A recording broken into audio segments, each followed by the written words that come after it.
पर जेल हो गया। जा सकते हैं। अरे जाएंगे तो लाके यहाँ बैठे हुए हैं, पकड़ लें हमको आकर। अच्छा, आपकी जिम्मेदारी थी कि आप वहाँ से अभ्यर्थियों को हटाते और उसके बाद खुद हटे? नहीं, ऐसे नहीं, ये हमारी जिम्मेवारी नहीं थी।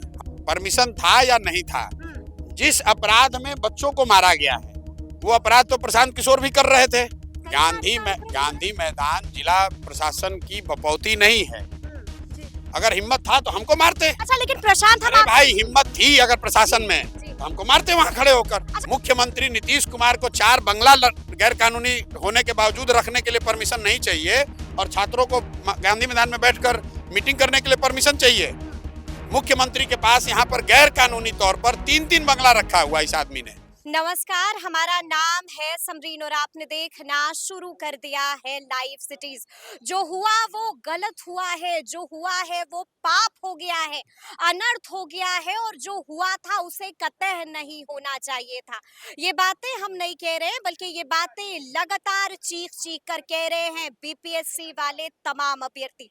देखिए, कई तरह के सवाल है। सबसे बड़ा सवाल यही बना हुआ है कि आखिर अभ्यर्थियों का गुनाह था क्या।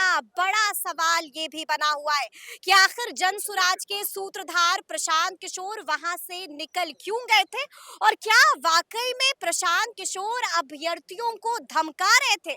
तो आइए फिर इन तमाम सवालों के जवाब सीधा प्रशांत किशोर से ही लेते हैं।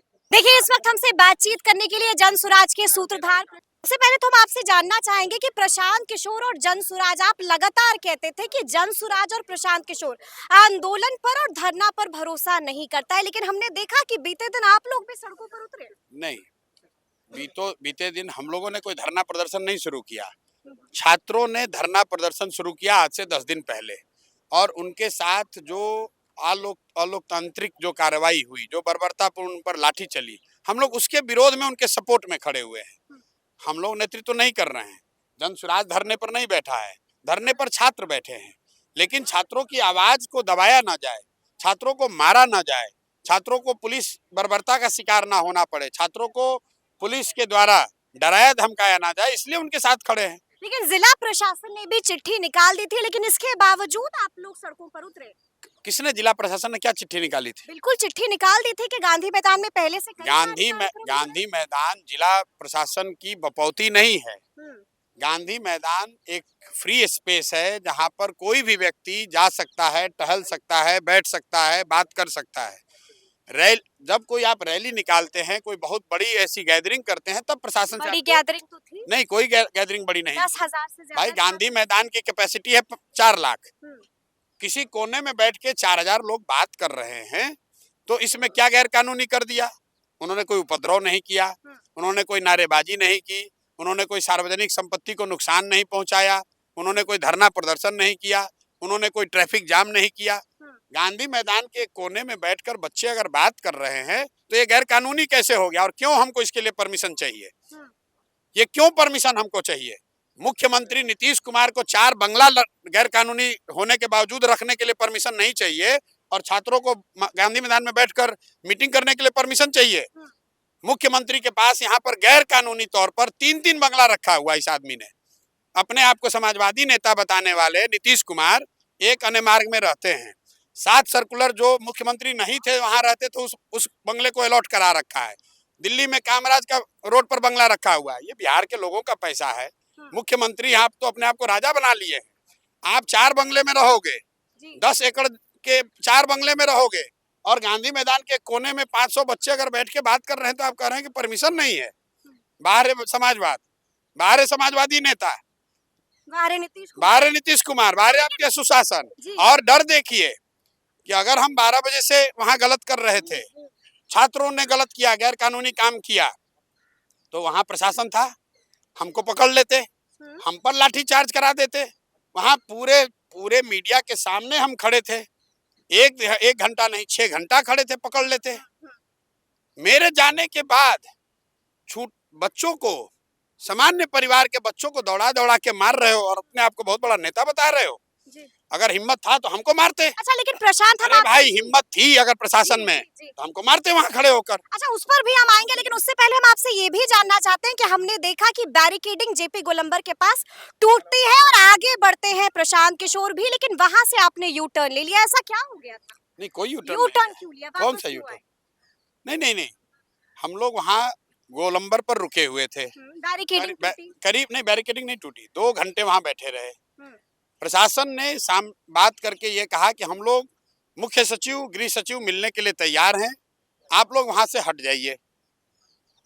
वो बात मुझे जेन्युइन लगी कि भाई जब प्रशासन या सरकार मिलने को तैयार है तो डेलीगेशन छात्रों का जाए और मिले। मैंने छात्रों को ये कहा कि आप लोग 5 लोगों का जो डेलीगेशन हम लोग के चलने से पहले तय हुआ था, जो डेलीगेशन बना था कि आप लोग जाइए, सरकार से मिलिए, अगर आपकी वो बात नहीं मानते हैं तो फिर हम लोग अपना स्वतंत्र हैं। जिन बच्चों को हमारी बात समझ में आई वो हमारे साथ गांधी मैदान गए, जहां आप लोग भी आए थे। जिन बच्चों को बात सुनाई नहीं दी या कुछ लोग इस विचार के थे कि नहीं हम यहीं बैठे रहे, वो कुछ छात्र वहां बैठे रह गए। लेकिन जो पूरी संख्या वहां थी, जब मैं वहां था, वो 10,000 से ज्यादा लोग थे। जब लाठी चार्ज हुआ है 1 घंटे के बाद तो वो संख्या घट के 30-40% रह गई थी। मेरा अपना मानना है कि पहली बात, प्रशासन को वहां लाठी चार्ज, बल प्रयोग करने की कोई जरूरत नहीं थी, क्योंकि ट्रैफिक खुल गया था, कोई वहां उपद्रव कर नहीं रहा था। लेकिन अगर कोई बल प्रयोग करने की जरूरत थी भी तो पुलिस ने पानी के का यूज करके, वाटर कैनन का यूज करके या हल्का बल प्रयोग करके हटा, पुलिस उस काम को कर सकती थी। उसके लिए बच्चों को दौड़ाकर मारने की जरूरत नहीं थी, बेरहमी से। और अगर मारा है तो मैं जो सुबह से कह रहा हूँ, मारा इसलिए है कि बिहार में अधिकारियों को ऐसा लगने लगा है कि ये उनका राज है, उनकी जो मर्जी होगी वो करेंगे, और उसमें कुछ अब जो अधिकारी हैं उनको हीरो बनने का हो गया है नशा। जहां गए लाठी चला दिया, जहां गए अपने हिसाब से कर दिया। अभी मुझे किसी ने बताया कि सासाराम जिले में कोई डीएसपी के गोली से एक यंग लड़का गोली उसको मार दी गई है। तो भाई ये जो राज है नीतीश कुमार का, ये नीतीश कुमार तो अपना बंगला में बैठे हुए हैं, दिल्ली में बैठ के मजा कर रहे हैं, और उनके आग अधिकारी, दिखाने गए हैं। अरे आंख दिखाने का है, उनके आंख का देखिए। 20 बरस बिहार में सुशासन के बाद आंख दिखाने के लिए बेचारे दिल्ली जा रहे हैं। दांत में दर्द होगा तो न्यूयॉर्क जाएंगे, और यहाँ पर लोगों के शरीर पर लाठी चल रही है, उनको अपने आंख का चिंता है, और बच्चों के आंख की चिंता नहीं है।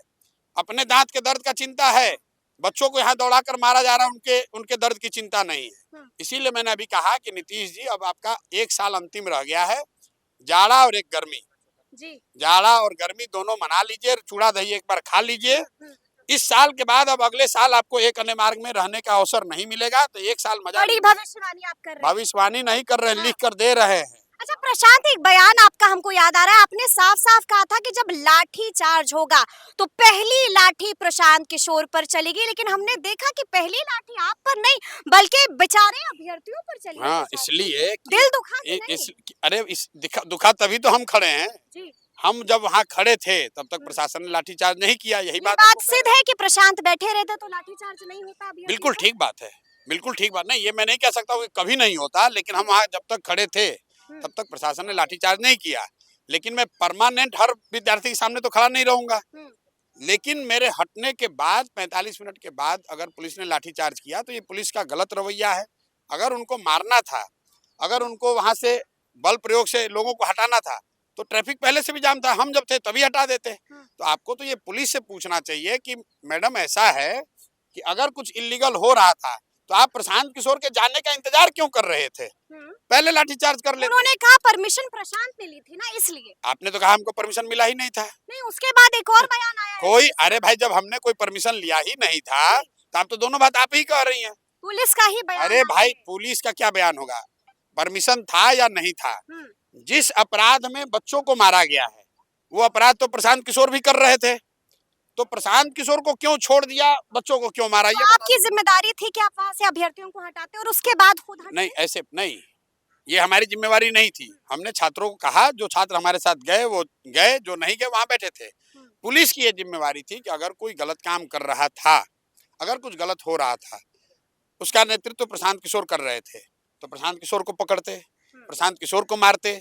आप बच्चों को क्यों मार रहे थे? एफआईआर हो गई है आप पर, जेल हो गया, जा सकते हैं। अरे जाएंगे तो लाके यहाँ बैठे हुए हैं, पकड़ लें हमको जी। आकर। अच्छा, ये भी हम आपसे जानना चाहेंगे कि आपके कई सारे वीडियोस भी वायरल हो रहे हैं जिसमें हमने देखा कि आप भिड़ंत भी हो गई थी। सुना आपने क्या कुछ कहा है प्रशांत किशोर ने, बड़े बड़े राज खोल दिए हैं, बता दिया है कि बीते दिन आखिर क्या कुछ हुआ था। तो अब देखना होगा कि आगे आगे क्या कुछ होता है। तो फिर ये पूरी बातचीत आपको कैसी लगी है, कमेंट करके हमें जरूर बताइएगा। तो ऐसे तमाम अपडेट्स के लिए बिल्कुल ऐसे ही हमारे साथ बने रहिएगा और देखते रहिएगा लाइव सिटीज। बहुत शुक्रिया।